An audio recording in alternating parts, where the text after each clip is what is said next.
Did you know that you don't have to do hundreds of daily push-ups to build muscle?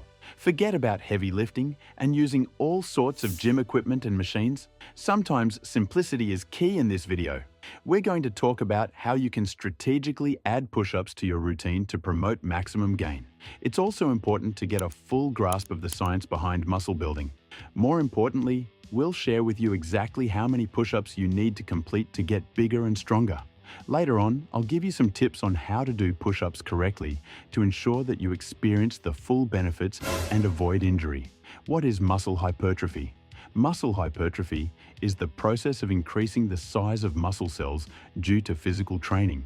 In the context of push-ups, it's a result of lowering and lifting your body during movement, effectively causing stress on the muscles and creating tiny micro tears. And no micro tears aren't a bad thing. In fact, they play a significant role in the muscle building process as the body repairs those micro tears. It doesn't just build them back to their original state, it forges them to become stronger and larger than before, making way for more muscle growth and eventually allowing the body to handle even greater weights in the future. Push-ups have been a gym staple since day one. It uses only your body weight, and yet your body gets a lot of benefits in return. So how do push-ups really affect your body? How the body reacts to push-ups. When it comes to push-ups, it's always a guarantee to feel the burn, regardless of the kind you do.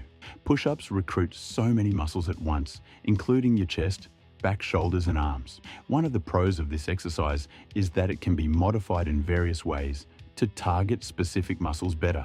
For instance, performing a standard push-up with your hands underneath your shoulders will emphasize your chest. Meanwhile, doing a narrow push-up with your hands closer to your sides will target your triceps, also holding a plank form throughout, compels your core to stay engaged until you finish your reps. Aside from the unmistakable burn you feel in your body, push-ups are a foolproof way of getting your heart pumping. Because this exercise simultaneously engages many major muscles, it forces your heart to work harder to transport blood to that tissue. Ultimately, all that extra work translates to a healthy stress on your heart, effectively boosting your cardiovascular health.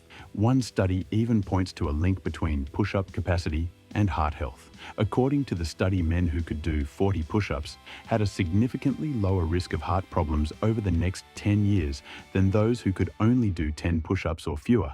But are you looking more into enhancing your strength and endurance than getting a cardiovascular workout? Don't worry. Push-ups are also excellent at those push-ups. Work your core since the form mimics a plank.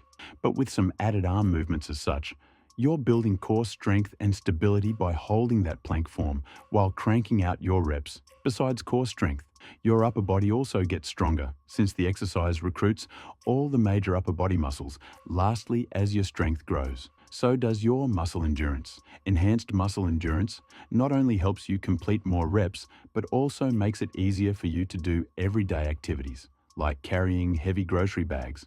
Amount of push-ups you should be doing daily. To find out how many push-ups you need to do per day to build muscle, first off, you must determine your max repetitions for one set. Now just use that to calculate a push-up goal for your upper body workout. Here are some guidelines according to one's maximum repetitions. Number 1. If you max out at less than 25 push-ups in a row, aim for 50 to 75 push-ups. 2. If you max out between 25 and 50 push-ups, aim for 50 to 150 push-up. 3. If you max out in more than 50 push-ups, keep in mind with good form aim for 150 to 250 push-ups. So feel free to divide these numbers into anywhere from 2 to 4 sets. That being said, you shouldn't be too complacent with these ranges. Consider them as a good starting goal, but make it a mission to do more push-ups each week, depending on your fitness level. I'd say a good goal is adding 1 to 2 push-ups to your previous week's number. It may sound a bit conservative, but that's because one rule you must remember is to maintain good form always. When determining your baseline, as in the number of push-ups you can do at once, you should stop at the number of reps you can complete. Compile using the proper technique. You don't want to overdo it, especially if you're a beginner. One major indicator that your form has been compromised already is when your butt is sagging or sticking up in the air. A neutral neck is also a must. So how far can you get? with just push-ups. Push-ups are a great exercise movement to help improve upper body strength. They can help to build muscle mass, strength, and endurance, depending on your volume sets and reps. If your goal is to get stronger, you may need to think about doing other upper body pushing exercises, as you're limited with a push-up by your own body weight. If your goal is to improve your body composition, then you'll need to focus on your nutrition in combination with your workouts. And if you're still a beginner who, say, has a max set of push-ups below 10, focus on trying to boost volume.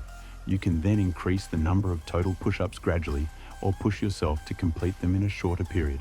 On another note, you'd be doing yourself a huge favor if you introduced your muscles to other exercises as well. While push-ups are amazing in their own right, adding other movements to your routine is the key to achieving total body aesthetics. But more on that in a bit. Why progressive overload matters. Progressive overload is a fantastic way of building muscle. It essentially means gradually increasing the amount of resistance, or the number of push-ups you do over time, by consistently challenging yourself. It can also be accomplished by trying out different variations of the exercise, which brings me to my next point. Here's some great push-up modifications to add variety. Number 1, incline push-up. Incline push-ups are great if you're trying to progress to full push-ups, want to do more push-ups, or need to take it easy. They work the same muscle groups as the traditional move, but require placing your hands on an elevated surface, making them easier. But you'll still want to keep your spine straight for proper form. Here's a tip. Start at a higher altitude for easier versions and move your hands closer to the ground as your strength increases. If incline push-ups focus on your lower chest and back muscles, then these push-ups focus on your upper chest and front shoulder muscles, but more on them shortly. To push-up, you'll perform standard push-ups with this variation, but additionally, packs your shoulders between reps at the top of each rep. During a T push-up, you rotate your body into a side plank, lifting your free hand toward the ceiling. Instead of stacking your feet, simply pivot on them depending on the direction of the rotation. Do you want to focus on your core muscles? Though this push-up modification will give you exactly that. Number 3, plank push-up. A good way to challenge your body is to do some isometric work in the form of plank push-ups. In this variation, you start on your forearms in the plank position. Instead of on your hands using one arm at a time, you'll get up from your forearms to your palms. Once you're in a high plank reverse course, and lower yourself back down to your forearms, one arm at a time. But if the plank push-up's getting too easy for you, you may want to try this advanced variation called the diamond push-up, which primarily targets your triceps. Number 4, diamond push-up. Diamond push-ups are sometimes referred to as the tricep push-up.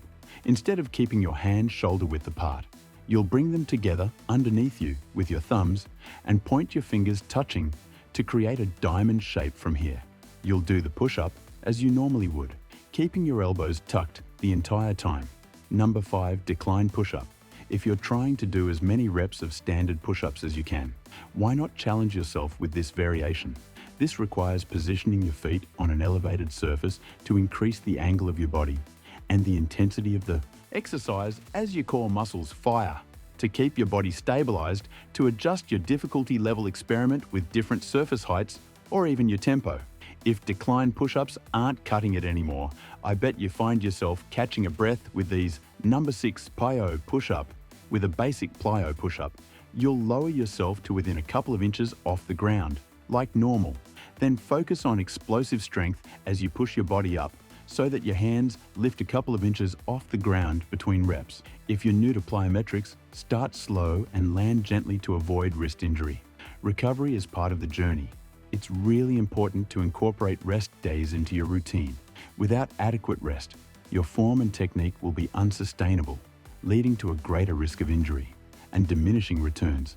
Experts suggest a frequency of 2 to 4 times per week, but this will depend on your level of fitness and what your goals are. But if you're always feeling sore after your workout, have sleeping problems, or have reduced strength, it may be a telltale sign of overextension, and you may need to have to take a step back from your overall training. According to research, a 48 to 72-hour rest period is adequate for resistance training recovery. Take a rest when you need to. It's an opportunity for your body to recover and rebuild, and won't make you less of a man. Quality over quantity. The path to building muscles isn't just about counting how many push-ups you can do. What actually holds more weight is how you can do each rep with proper form. And precision in the fitness world, quality reigns over quantity. A good form ensures that every muscle is engaged correctly, reducing the risk of injury and maximizing the benefits of the exercise. It serves as your foundation that allows your movements to be smooth and controlled because you've reached this part of the video. Here's some tips to follow when you do push-ups. Tip 1. Keep your core engaged to prevent your back from arching and your hips from sagging. Tip 2. Keep your head, neck and shoulders aligned with your spine. Either keep your gaze on the floor a few feet in front of you or look straight down while doing push-ups if you can see the ceiling or your feet. Your head is too high or low. Tip 3. Keep your hands under your shoulders. Your hands should be a little more than hip width apart, but still align with your shoulders. Placing them too far forward puts extra pressure on your shoulders. The thing is, even after having all that information engraved into your mind, it's important that you take care of your overall aesthetics, and you can't do that just by doing push-ups forever. Lucky for you, we have just the right solution in this next video. So make sure you watch that next.